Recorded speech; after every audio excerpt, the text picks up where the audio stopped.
Pre-cert. So So what's going to happen? So there's no recommendation. This is just No, not information. yet. They do want to go to the full board meeting in January.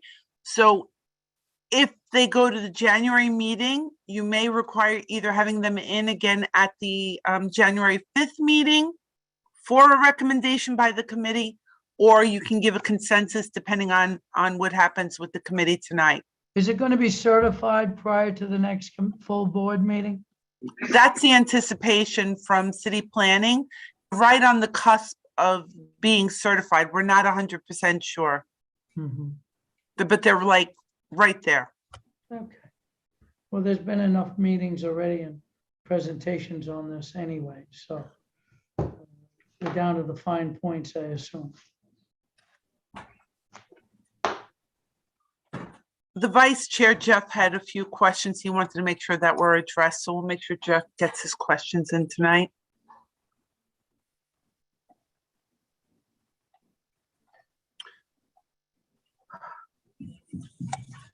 I would say let's just give it about 4 more minutes. We start usually 6:30. It is now 6:36. Just because of the holiday and everything with the pandemic going on, just to give people a little bit extra time.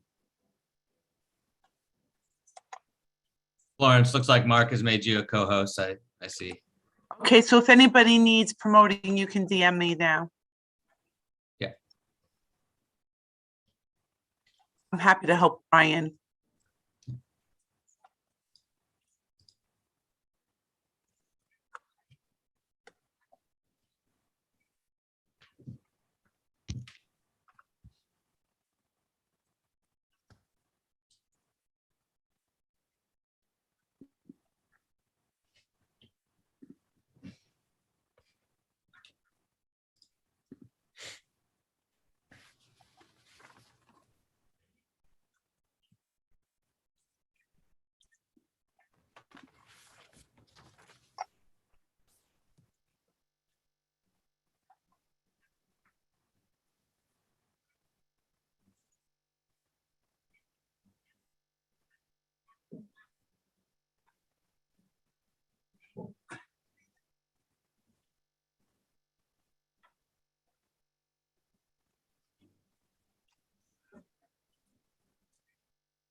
So right now, we're getting close to 6:40. I just sent out a reminder to everybody, so we'll just wait a couple more minutes. Thank you.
Okay, Jerry, it's 6:40. We do not have quorum, but you're free to discuss the items, so Okay, so If you'd like thank to you, begin. Florence. My name is Jerry Caliendo. I'm the co-chair of the committee, Land Use Committee. So I invite whoever's going to make the presentation to do so. And in doing that, most importantly, highlight whatever changes were made from the last presentation, please. Okay, so this is Jay Valgora. You guys can hear me okay, right?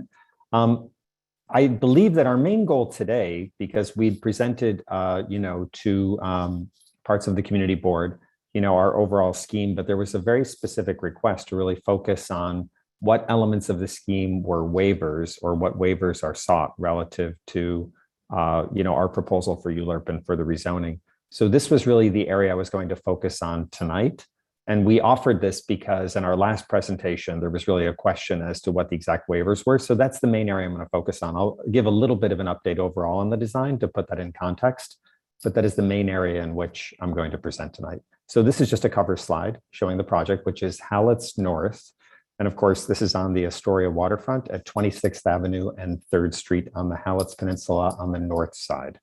Next, and we've shown this to the board before, so just to remind everyone. So the real question was last time, like what waivers were sought and how does that relate to our ULURP process? And we are in the process now of pre-certification, and we're looking at a certification date, which has been discussed for January. There's been some back and forth on that, but city planning is moving us towards certification. And so I was going to go through some of the details of that because of course, many people on the board are very aware of the complexities of ULURP and the zoning and the waivers. So I was going to go into that in a bit more detail at the request of the board. Next. So we've created some simple diagrams. This is an overall plan drawing. And to give you a sense of the orientation, 3rd Street is the upper portion of it. 26th Avenue would be to the left off of the sheet and the waterfront is to the right. And later I can take you into some, images that show the project as a whole. But going into it, this is showing really some of the different keys on the right where you can see we've created a diagram, and I'll take you through a series of them that show where we're doing waivers relative to base height or maximum length of buildings or maximum square footage and so forth. So you can see here, this is showing maximum square foot per residential story above 8,100 square feet. So this is kind of an overall plan diagram, which shows really the project as a whole, because we're pursuing a general large scale plan. And because it's a sculpted massing into a series of towers, sought relief from height and bulk. So it's actually creating taller buildings, but with more openings and gaps and articulations between them. Next. And of course, we're going to be happy to provide this to the diagram. The maximum length of buildings facing the waterfront is about 100 feet. And because we have an L-shaped lot, really the buildings wrap around and face the entire waterfront. We'll speak to that at length because we've created a very significant new waterfront park, shore public walkway that actually exceeds the requirements. You can see the dashed line on the right, which shows the 40-foot shore public walkway, but the building width facing the waterfront does exceed the 100 feet because actually otherwise we couldn't really build on the lot. It's an L-shaped lot that has 275 feet of waterfront there. Next. Actually even a bit more because we actually control the street. The third waiver, and I'm happy to go back and answer questions on these, have to do with base height. The waivers here are very slight. We actually elected to set the building back further from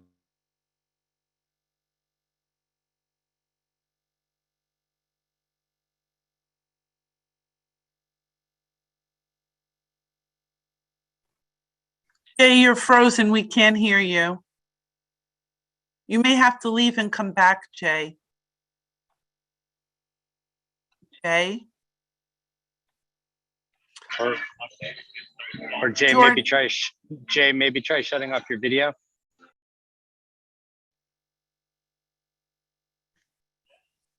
Please bear with us, gentlemen and ladies, as far as we need a few moments for technical difficulties.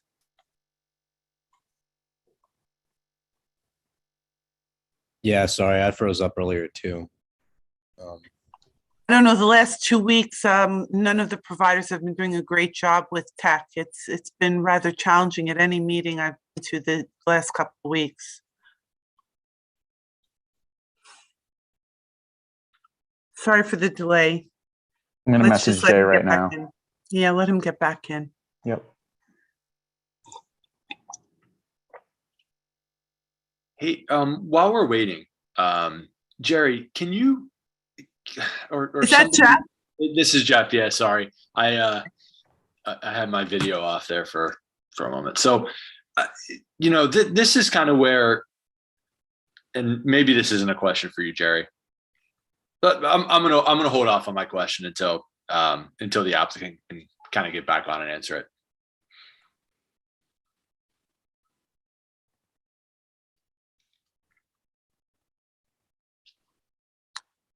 Sorry for the delay.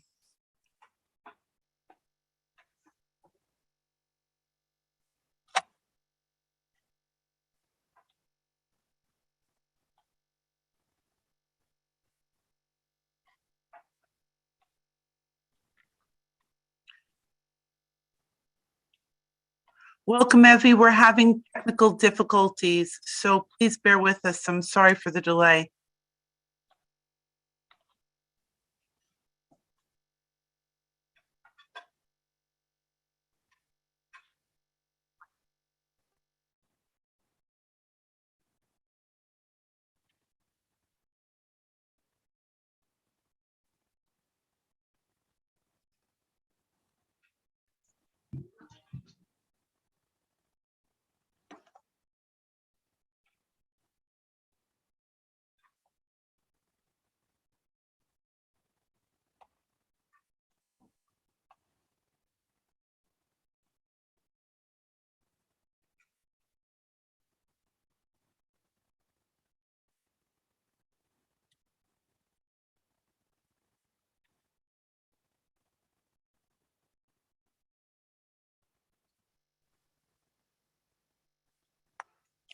Has anybody been able to reach him?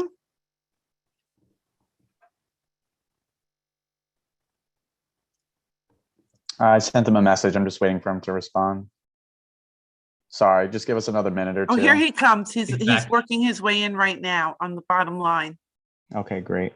Terrific, terrific. Thank you, thank you.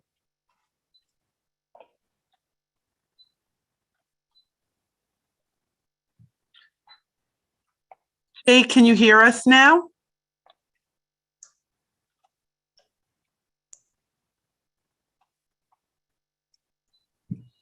Lawrence, I think it just told me, just asked me to unmute. I think you may have meant Jay. I thought his video was uploading for a moment. It was, there's actually I think he signed in with Jordan's link. I So- think so too. Yeah, that was my confusion. Okay,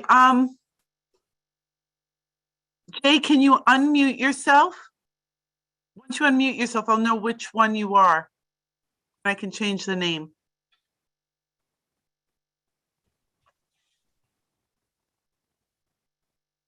Okay, there. Can you hear me now? Okay, give me a moment. Just let me fix your name. I'll correct your name, and then we can move forward.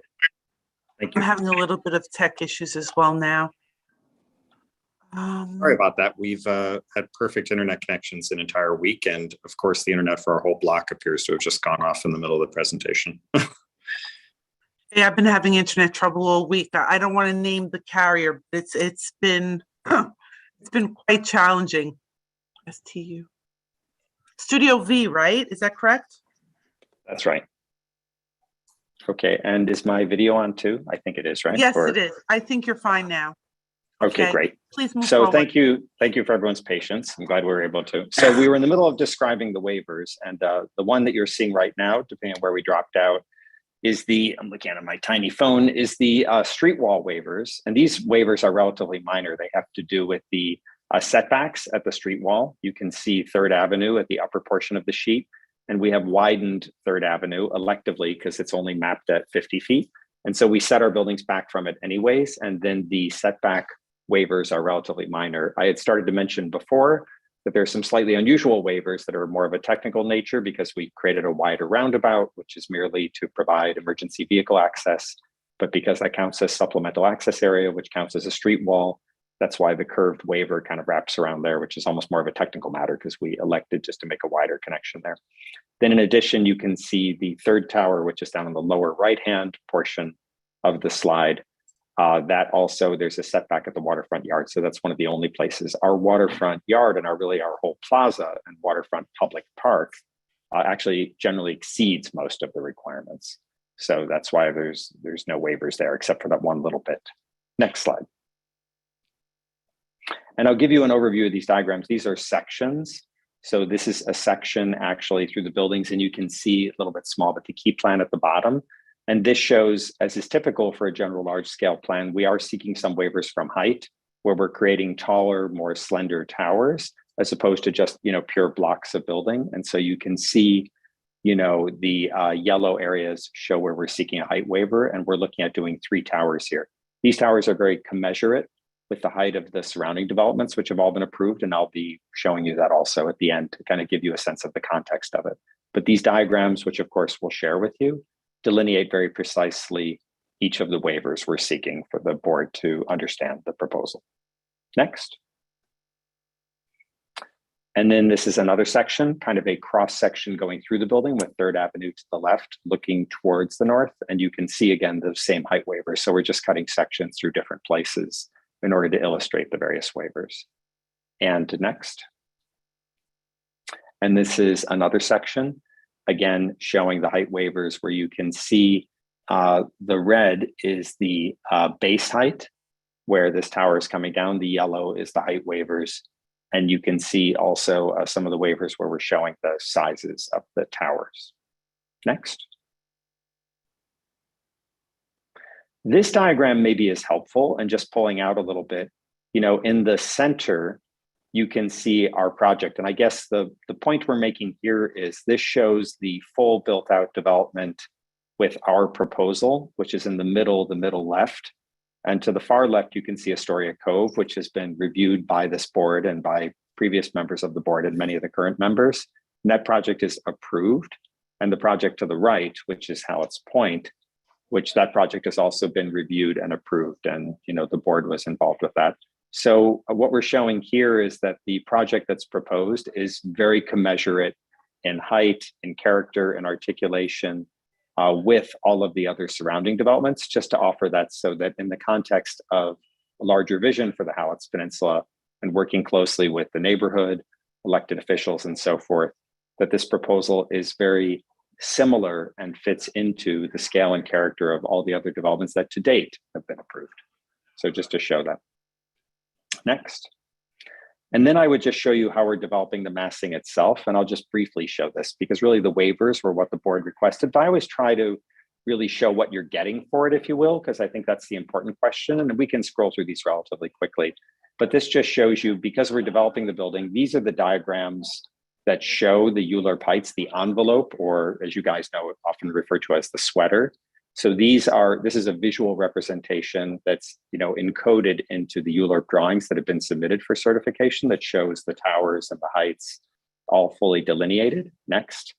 But just to show you how we're imagining it, like this is actually the massing itself. And if I showed you a brief sequence, I would show you the actual buildings, like how we're using that envelope to create something that my goal would be is a very articulate set of buildings that's highly responsive.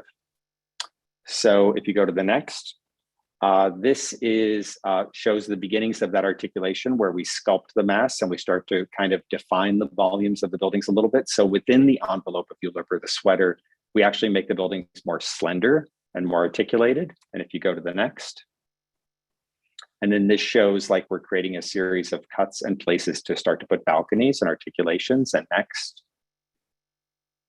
And then these show a series of kind of like spaces and amenities and porches that kind of further articulate the buildings and create overlooks and so forth. Next. And then we're creating a whole series of green areas, including publicly accessible ones where we're actually building the street. I would remind everyone the 3rd Street is actually on the client's property. So we're constructing an entire really state-of-the-art street. And we have our landscape architect, Ken Smith here. We're creating a beautiful plaza, which is very articulated, and green area and shore public walkway along the waterfront. And then we're creating a whole series of green roofs and other green habitable areas that occupy these places within the building. And this shows you how we're looking to articulate it. So my goal as architect is not only to, work through the ULURP process and so forth, but really to create very articulate, rich buildings that are part of the landscape of this neighborhood and community where I've been working for a decade and a half. Next. And then these are just some of those perspectives that show those details, and we can scroll through them relatively quickly. And these are drawings that you saw before. So everything else I showed you tonight was new in order to explain the waivers, but this puts it in context. So this is that little plaza at the corner of 26th Avenue and 3rd Street, where we're putting a small cafe and retail to kind of break down the scale. And next. This shows you how we're articulating some of the buildings themselves in order to respond to that. So you can see what that corner will look like, where we're breaking down the scale of the buildings. We're also creating a community facility on the upper floor. So you see above the retail, that's actually a community facility with that the client has already committed to, and they've signed up tenants for that. So these are, local community groups, including Urban Upbound and 216. And we're creating an articulation, kind of an outdoor garden and balcony for that community facility that faces, into the community, which we're excited about. Next. And then this is a view looking down 3rd Street towards the waterfront. Again, we've shown this drawing to you before, and to keep going, it shows these stoop gardens, a wider street, a series of openings, a tree-lined street with extended tree pits. So the whole idea is to bring the feeling of the waterfront, into the community so that you can see it. Next, so that you're really aware of it all the way from 26th Avenue. And this is a view of the buildings looking at 26th Avenue, where we're showing how it's articulated with these setbacks, these gardens, with canopies and detail, because we want to really make that a very pleasing upland connection, and have gone to great lengths to create very articulate building bases and gardens to make that attractive and to pull people to the waterfront, to encourage them to go. Next. This is that view as you kind of start to round the corner at 3rd Street, where the plaza opens up towards your right, towards the view of the bridge, and you can see those kind of stoop gardens that Ken has designed, and how the site feels like it starts to open up towards the water because it's an L-shaped site. So we want to pull people and encourage them to go to the waterfront, encourage that connection. Next, and we're almost done. And these are some details that show, how the buildings are responding to that turnaround.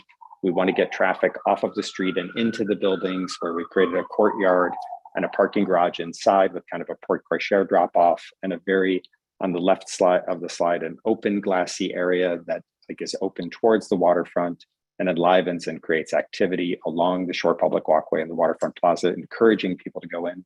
Almost done. Next. And then this is that larger view of this, beautiful series of gardens, amphitheaters, and extended terrace in the middle. In response to comments from this community board, we've added this extended kind of balcony and terrace to even increase the amount of area, to create a kind of dramatic place where you get views of the bridge. This was an idea that Ken had that I thought was really cool, that would actually kind of increase the area out there and, help people kind of make it around the corner of the site. And this connects into the future waterfront park planned at Astoria Cove that Ken also designed. Next.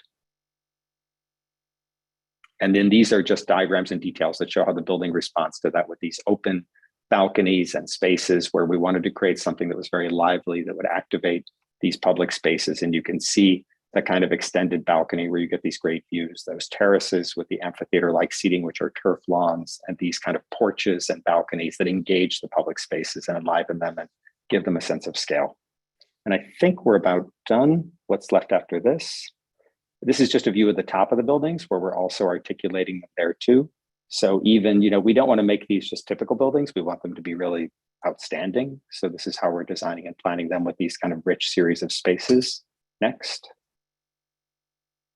And then this shows it in a larger context, where you can see it with the other buildings around it. So this is kind of an illustrative view where you see how the peninsula projects out into the river, and you can see how the river wraps around the whole space, and how our buildings are commensurate and similar in height and character to the surrounding buildings. Next.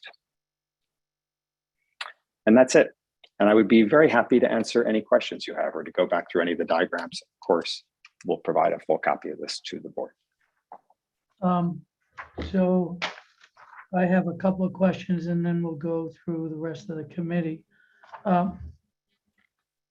First, it was noted that this is a large-scale development. Am I correct? That's correct. Okay. Are you similar to Durst and Astoria Cove? Are you taking the lot area from under the water and bringing it up? There is a small area of the land underwater which is allowable under the ULURP rules. And we worked on both of those projects also. So I'm the architect for both of those. So in this case, it varies by project. There is a very small amount of land underwater, but there is a little bit, and that does count towards the ULURP area. Okay. The next question, and I have on the agenda for tonight, it noted that 987,000 square feet of mixed-use development with 1,400 units to be affordable units. How many of the It's four. total, grand total? Well, it's 1,400 units total, and the affordable units are 25% of that. Rob, you may have those totals. I don't know if I have that right here, but Yeah, 350, about 350 will be affordable. Okay. I don't have any other questions. I'll pass it along to Jeff. Jeff, do you have any questions? Yeah, I just have a couple of things, and I think I've brought up a lot of my concerns prior, so I don't think anything's going to come as a surprise. But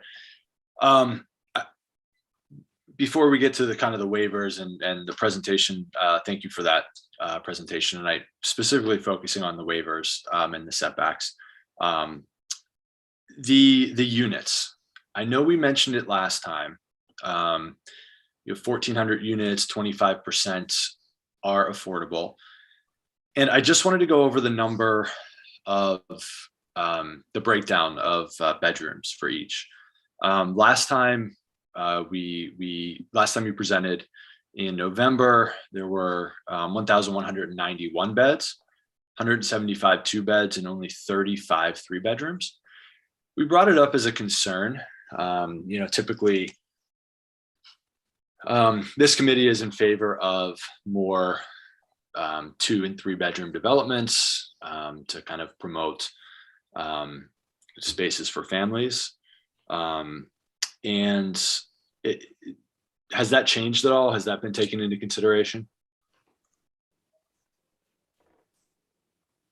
I think that we're still holding the current numbers for 1 and 2 bedrooms. So I know that that's been a discussion. Hey Jeff, it's Jordan. It hasn't. I'll just say it hasn't. It hasn't changed. Okay. It hasn't changed yet. We certainly taking it under advisement, and we will let you know if there are any updates. Yeah, specifically the 35 3 bedrooms and only 100. I would like to see more 2 and 3 bedrooms, and I don't want to speak for the entire committee, but typically when we review these any development, but specifically these larger scale developments, we want to see more 2 and 3 bedrooms. Totaling, you're just over 200 3 bedrooms. You're at like 15% 3 bedrooms for the the unit breakdown, and that would be good to see that number closer to 25-30% in my opinion. The other, so I don't know if the rest of the committee kind of agrees with that, or we can kind of go through and mention that as we work our way through the questions. But that was the first thing I wanted to mention. The second thing, the waivers, are all, for the most part, I'm okay with. The one that I still, have concerns about is on page 5. If we can go back to that and talk through that a little bit, and I might need a little bit further explanation. Sure.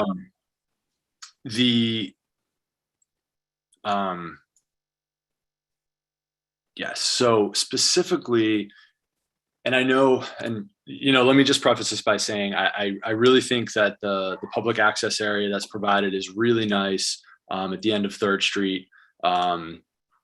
Ken's Oyster Plaza is really unique and really cool, and I think it would be it would be a great amenity to the neighborhood. As we kind of look and we're developing, and I know you're involved with this with the Astoria Cove project, but as we look at developing kind of the swath from this property, or we could even work a little further west to Whitey Ford Field up to Astoria Park. I really want to, and we really need to think about this as a entire network of parks along the edge here. And while I think that the area provided at the end of 3rd Street is great, I still feel like that the building coming out so far into the public area, and I know that you're outside the 40-foot shore public walkway, but I still feel like that building sticking out, kind of creating a kind of like to use a traffic term, like a little neck down or something. But it's something that kind of breaks up that park from the rest of the park, and the only thing you kind of have there, and I love the pier that sticks out. That's incredible, really cool, really great way to interact with the water. But I still feel like that building's so close that it visually kind of cuts off this spot and this plaza from the rest of the site. And one thing that I'm a little concerned about, and I want to talk about this a little bit later on in the meeting, and this has nothing to do with you guys, but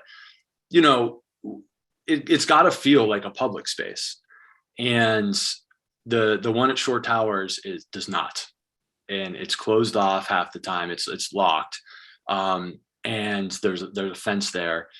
Again, I want to get into that a little bit later, but point is, I do feel like that building sticking out kind of creates the sense of like privacy for residents of the building. So I just want I want you to talk through, and sorry, I'm taking up a lot of time, but I want you to talk through that 30-foot setback there and why it's necessary. Sure. Well, first of all, I just want to be frank back too. I think you're actually giving a really considered analysis of it. And I'd almost like to even, if you'd want, and I'd be happy to offer to sit down and show you the plans for all the public spaces as a whole, because I think you're thinking of it that way. And to be honest, I'm trying to think of it that way too. And I think it's a great way to think about it. In other words, the peninsula, really we're moving towards creating a whole circle, a kind of a green necklace, if you will, right? Using the Olmsted reference around the entire peninsula, and this is part of it. So I want to go back to your tower part in a second. And we've been working with a whole series of different great landscape architects, including Ken in Astoria Cove, Ken here. We worked with Jim Corner Field Operations on the Hallett's Peninsula, ties into the existing Esplanade and Wardy Ford Field. Sometimes I refer to it not just as the kind of green necklace, the statement from Olmsted about the Boston Parks Network, but almost the green charm bracelet, because they tend to be really different parks that are kind of strung together on a string that have all different characters. And I'd love to actually take you or the board through that and go through each one to show how they're connected and how they create a series of different experiences, but they're linked together. So going with that a little further to your point specifically, this one, we're challenged by this kind of L-shaped site, which is automatically really tough because it has a lot of waterfront, but only a little bit of avenue connection. And we have to kind of get around the corner, if you will. So just openly telling the board, like how I worked it out, I had to kind of fit the building mass and the density, which pays for the project. And that was the hard part. And I had to push the towers back and forth to let them not get so high. So that's why we decided to make the plaza itself bigger. And I see your point, because I did have to push the third tower out a little more, just actually in order to get them far enough away from each other that I meet all the light and air requirements, separation requirements. So that was part of it. It wasn't just that I wanted to like push it out into the park. And then I felt that by creating a balance, by making the park itself bigger, instead of doing just the minimum 40-foot shore public walkway, which you can see in the drawing there, but making it more than twice as big, that I would try to compensate so it feels like it's coming out. But in fact, I guess it's the park that's stepping back and being bigger and trying to pull you around the corner. That would be my argument, because I still see your point and I understand what you're saying. And I think it's very reasoned and thought out, frankly. And I'm trying to answer you truthfully back, like what our thinking was. And then when you made the comment last time, because we are hearing you guys and changing stuff, that's when Ken and I came back and said, why don't we even extend the park out further and create a big feature? That's that thing that I showed on the first slide where it overlooks the bridge. We get this kind of, Ken called it the Instagram view, where you're kind of out in the peninsula overlooking the Hellgate Bridge, my favorite bridge, and the Triborough Bridge. So we thought that would be really cool and help pull people around the corner. And then I'd be happy to sit down with you guys and show you how all the parks connect together, because there's even more detail. And I don't want to take everyone's time, but the elevation changes and the connections, because we really do want to encourage people to go around. And like you, I hate Shore Tower, which I think is actually illegal. It's the worst public space in New York. They shouldn't be allowed to lock it up, and that's a travesty. And we're really trying to open up and create a green network that connects all the way around. And notwithstanding all these challenges, dimensions, having to fit everything in, we're giving a lot of thought to making sure that it does feel public and it does encourage people to go around. And I'd be happy to even sit down and look at that whole network and how this fits into it with you guys, because we've given a lot of thought into that. And I'd be very happy to share that and get your feedback too. Which I didn't bring all that with me tonight, but I'd even, offer to do a follow-up with you on that, because I think the way you're talking about it is very thoughtful, and I agree with a lot of these ideas. And I'm just letting you know. Jay, could you go back to that rendering, the last one, where you Sure. show the from the water? Yep. So we could see how that building juts out. Now, so you can see it here where this is, and I wish I could draw on this because normally I could, but on my regular computer, you can see to the left Astoria Cove, which has that big crescent. And that's actually what we named it, which is actually even has a small street there, like a very tiny street, which was done intentionally to encourage access to the waterfront. And yeah, and I think you have that cursor on it there. And those are kind of restaurants and cafes. And then as it comes around, we come out to the point, and you can see here how the tower comes out a bit. And maybe if you go back one slide, Rob, too, because that one might show it a little more clearly, like, yeah, this one. So this does show how the tower comes out and how we extended it, but you can see how the walkway comes around. And even where the tower comes out, we're kind of creating kind of a porch and a kind of an area that, like, kind of engages it, which is our goal. So really, we're trying very hard to create a connection that goes all the way around. And then maybe you go to the previous slide too. I can show you any of these. So this shows it maybe a little better, where you can really see how the walkway extends out, but how the path is continuous and kind of smooth. But we even pushed that that balcony out so that it kind of really gave you a chance to have even more space there. And again, all of that, is actually larger than what's required, but we thought it was the right thing to do. What is what's to the left here is east. Like, is there an elevator for the crescent? How does that kind of connect up with it? Yeah, sorry, I know you probably know you have the feedback there. You might have to turn one of your computer or your phone up. There it goes. Okay, thank you. So I think we also have Ken on too. So if you're asking what's to the left, so Astoria Cove, that kind of gray mass on the left of the slide is like the first building, if you will. And then you can see those kind of, we call them amphitheaters, like turf amphitheaters. You can see there's one there, which are actually meant to be places where you can sit and hang out. And there's one to the left of the balcony, which you could see kind of between the buildings, and then one to the right out on the point, and they sort of balance it, and they're on both sides. And the thinking there is we actually thought those are places for people to hang out, for people to do activities, to picnic, to watch the view, to do yoga, but also, it's kind of nice to have different areas. So the one to the right is definitely pulling you in and framing the views of the bridge. The one to the left, it's like a little bit more quiet, a little bit more secluded, but it's still definitely public. And actually, even, by making two of them on both sides, I think it reinforces its public nature. But those are meant to be these sort of turf amphitheaters, which create beautiful places to hang out and view the bridges. We also thought because we're looking at a community facility also. There's another one overlooking the plaza, and we're looking at different educational groups or environmental groups have been in the discussion so far, that these could also be places even where teaching could occur. Like, in other words, they could just be used for passive recreation, but also they make wonderful little places for performance or for people to like describe some of the things happening, because we're doing all these ecological features in the plaza. Yeah, I think the I have idea a is quick really question. to, Just a quick question. Do you have a rendering that would be top down or something like that? Because I'd like to know, with this building coming out like that, because there's a crescent behind it, I mean, how much of the line of sight are you actually losing? Because it's going back in a crescent, whether the building is there or not, are you still blocked? You get what I'm saying?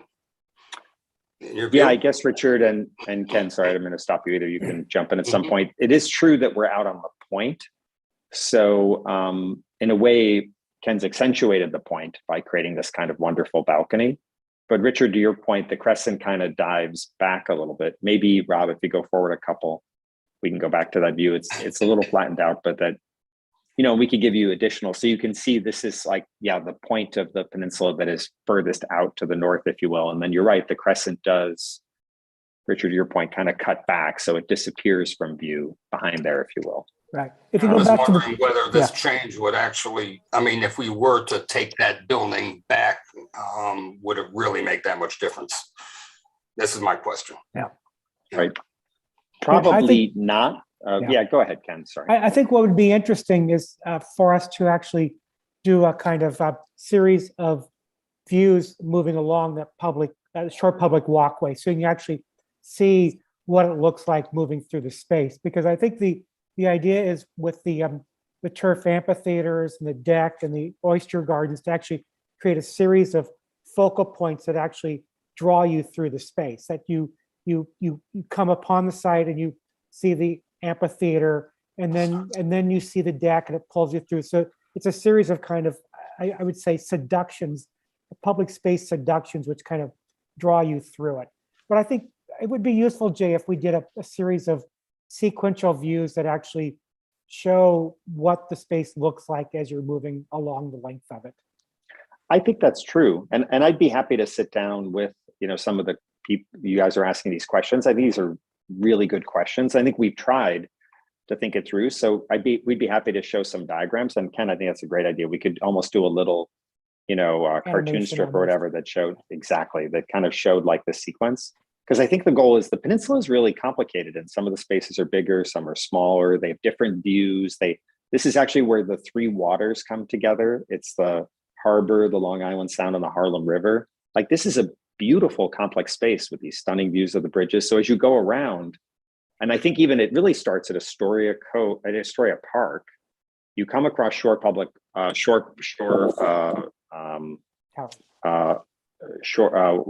Towers, which I think we do have to force them to open their Esplanade because technically they're required to, it's legal.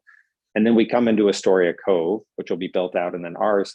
It could be a really beautiful sequence of really big open views to more intimate spaces and kind of back and forth.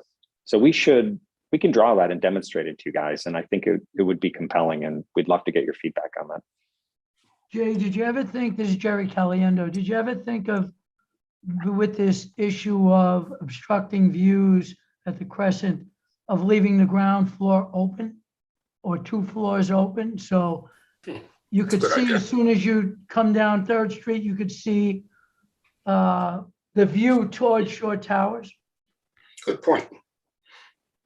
Yeah, I think we're trying to, Jerry, maybe we go back a little bit to that, maybe go back a couple more, Rob. There's that kind of like those detail views. Yeah, maybe another one and maybe another one. Right. So we are yeah, that was it. So you can see that ground floor is very transparent. I guess I can't, you know, make the building go away, as it were, but we actually envisioned that whole thing like glass, where you come around the corner and we're setting it back. So I think we're very open to working out what those spaces look like. It is really important to pull people around the edge, to design it in such a way that, and that's why we made it much bigger at that part. So it does kind of draw you around. And we definitely want to reinforce the public nature of it. Like, and it's tough on the L-shaped site because we kind of have a dead end site. And of course we're connecting into a story cove, but we're absolutely trying to reinforce the public nature of it. We don't want it to read as private. We want it to read as public. We want to pull people in. We're trying to do everything we can to do that. So Jay, could that happen that it's open? You know, not just transparent, but open? Well, you would, the buildings are above it. So you'd have kind of a forest of columns there, if you will, right? Do you mean at the corner to the left here? No, go back. I think it's actually forward 2 slides. Oh, maybe. you mean Tower Yeah, 3? this- Oh, here. here. Yeah, Well, You're right, well, that- actually, That wall was gone. right. Where the stair is, you'd see through. well, you know, it's funny because I was making this a porch. I could modify it so it's a little more. I guess you're saying that wall to the left where we showed a solid part, but if we open that up more, yeah. Why don't we? And you know, we've been responding to your comments here. I could do that. I could take a look at that and see if I could open that up somewhat more. I think that's a good suggestion. Yeah. I see your point. And And I then think you know, visually, I mean, you'd have the structure above you, of course, and you'd have the columns for structural support. But if it's open, it's transparent, you can move through it, you could see through it. It may assist in my, you know, this hesitation that I have of this like narrowing down of this park. And I know we're looking at it like a bracelet with, you know, pearls, or a bracelet with charms on it, and these plazas and these different spaces. But still, it's the point that sticks, you know, as we're talking this through, it's the very north part of the whole cove. And, you know, the building is going to be featured there. It's going to be right there. So, you know, visually, if you're on a ferry and looking back towards it, it is going to be the first thing you see. And I think it is, it's a beautiful building. It really, you know, it's, you know, I think the massing is well thought out and really beautiful. But I guess my point is that if you're on the ground plane and you're in the plaza, to open that space up by just Jerry's comment about just keeping it open and accessible and open to the public, and the building is above you, but you could see through it. You could see that there's more, you know, open public space beyond it. I think that may be a nice compromise. I think your comment's a good one, and I'd be happy to look into that, because at each point we have been listening to you guys, and even with the balcony here. So let me take that back to my client, because you can see already, even the whole concept is we were creating these series of porches and open spaces. So if we just modify that a little bit, I think that's right in keeping with the whole design concept. I have no problem with that. Let me take that back to my client and see if I can satisfy you guys. I like the idea. Okay, great. Thanks, Jerry. And I like, recommendation.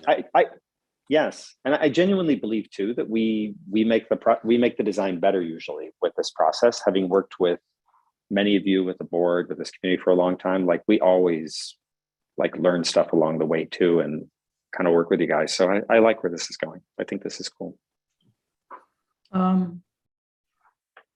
We don't want to go on forever. Is there any other questions from the committee? No, I got a couple. It's Richard. Go ahead. I just want to confirm a few things.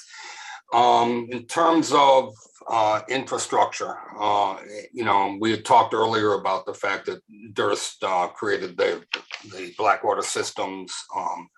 I see that you're putting in green roofs. Have there been thoughts towards any kind of solar input, and or maybe, you know, some green roofs, some solar roofs, things like that? Thoughts towards actually windows that actually generate power, which I know exist. And also I wanted to know, as I always bring up, just reconfirm about sites for delivery of packages and residential stuff. You know, I just think, again, you don't want your beautiful 3rd Street blocked up by UPS and FedEx trucks all the time. So if you remind me, if you created facilities and probably materials handling, maybe structure within the buildings to be able to handle all the deliveries, it's a new reality. I think it's very important, you know. And the last comment I want to make, you know, if you were to increase your 2 and 3 bedrooms from an operations standpoint, once this thing is up, you in general will be creating more stability, because studios and 1 bedrooms and things like that, basically that's for a transient clientele. You know, if you want to have more stability, you need to create the 2 and 3 family or 2 and 3 bedroom apartments. So those are my comments and my questions. Well, thank you, Richard. So I'll try to touch, I think there were 3. So first, in terms of green features, we are doing very extensive green roofs and stormwater treatment and gardens and rain gardens. In terms of energy, which you referred to specifically, and maybe alternate energy sources, I can't say yet, but I could tell you that the building, I believe, would be highly suitable for geothermal, but we'd have to explore that further. It'd be a later stage, but I am doing waterfront projects. I'm doing the largest geothermal project in New York City right now, which is a super green way to approach it. So I would certainly be happy to recommend that to my client. It'd be for a later stage, but I think, you know, it'd be great to pursue some alternate energy sources, you know, and that would come a little bit later, but I'd love to do that. And we're big promoters of that. And we're doing that on, you know, residential rental projects. We're doing super green projects. Delivery, I can give you good news. We do have an entire separate system off of 3rd Street, where off of the parking garage, which is on the interior, it has 2 separate entrances, one off 26th Avenue, one on 3rd Street. But we have worked out that all the deliveries can happen on the interior of the building. We have higher floor to floors. We can bring panel trucks in. We can do all the move-ins, all the load-ins, all the Amazon, all the UPS deliveries can happen entirely from the interior of the building without crossing the public spaces. So we're very excited about that, and it's very thoughtfully worked out. So I think that'll help a great deal, especially because it's an L-shaped site with limited frontage. And then the bedrooms, I'll revert to Jordan because I think he heard you guys and we're taking that to our clients. So as the architect, that's hard for me to weigh in on because it's their real estate strategy. But I know that, you know, Jordan is a great communicator. And so we're going to have to discuss that with our client. Jay, one of the comments from one of the committee members was in the chat was whether the public spaces were going to be open 24 hours. Do you know if that's the case?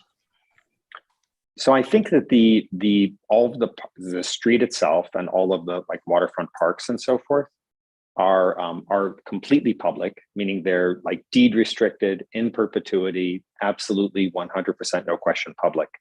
Now, then the hours of that, I'm not sure of, to be honest, because even like parks, like in New York, are sometimes open dawn to dusk. Sometimes they're open longer. So I don't know what the hours will be. The only thing I can say and that'll have to do with however the, operations agreement is done relative to the public spaces, which I'm not involved with. The lawyers would be involved with, but all I can tell you is that I know that they will be absolutely mandated, guaranteed, locked in public. And then it's just a question of what people feel is safe and how they want to be operated and whether they want to, close them at night or leave them open. And that will be for others to decide. So that brings to the next question. Either, obviously we want it safe.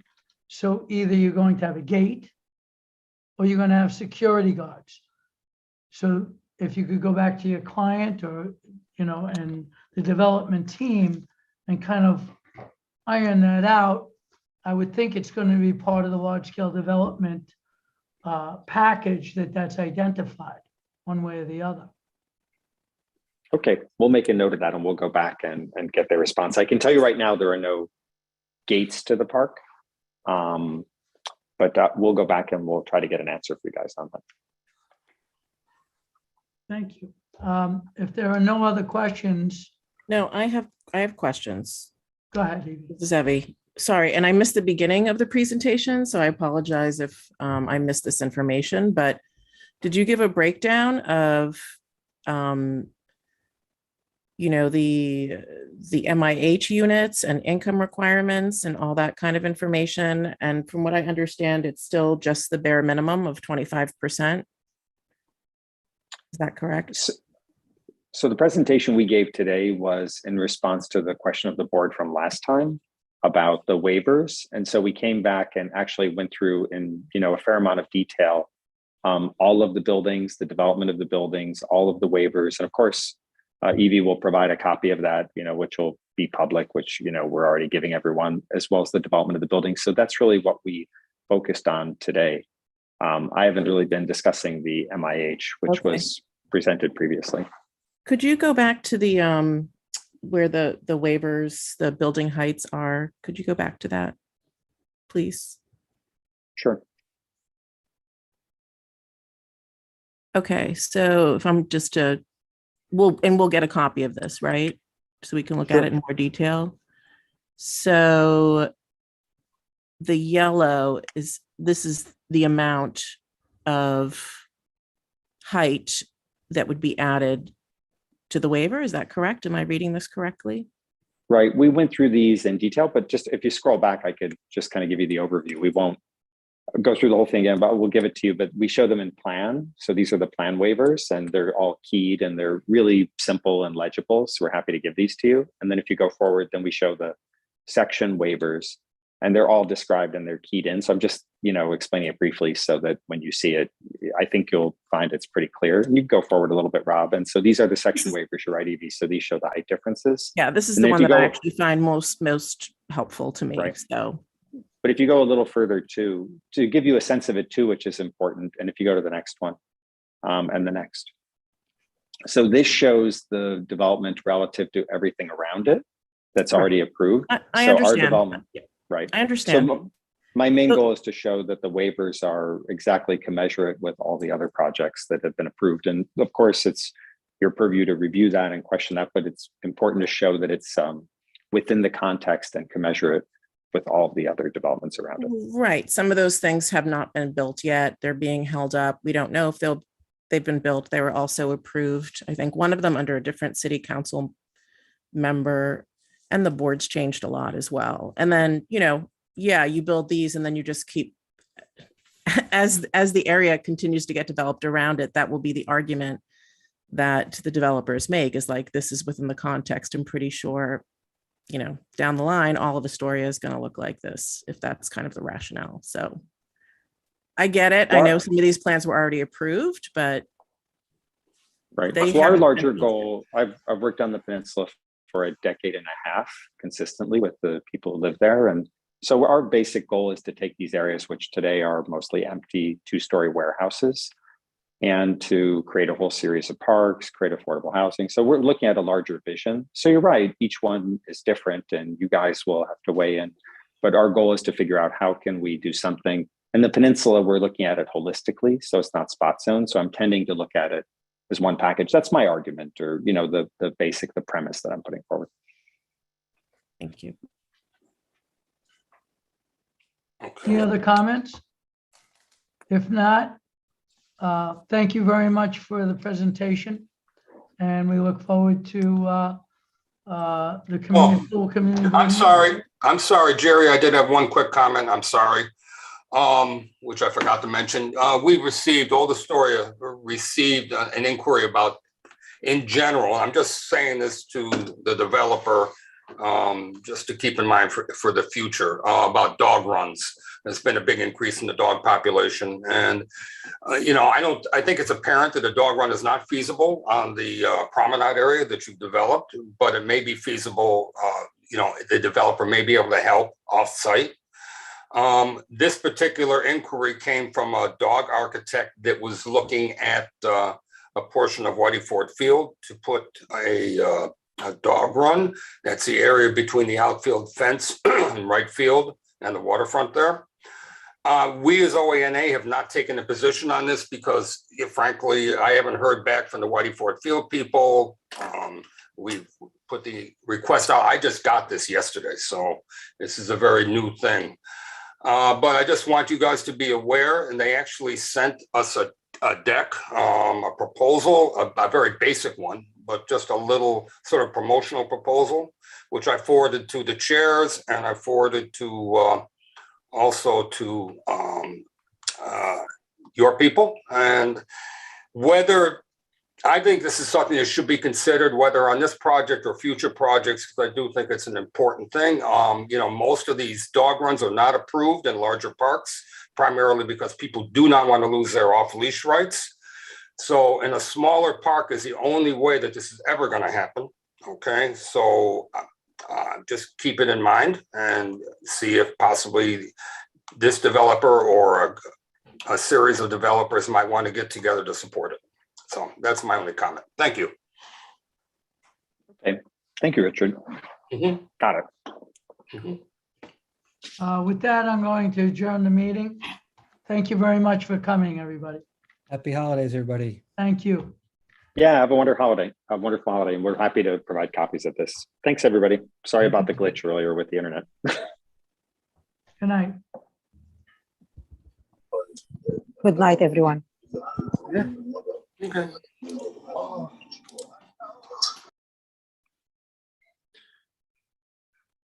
Florence, I'm gonna I know the meeting's over. I'm gonna email you with some info on or some requests. I wanted to bring it up today. Jerry kind of got us out of here quick, but some info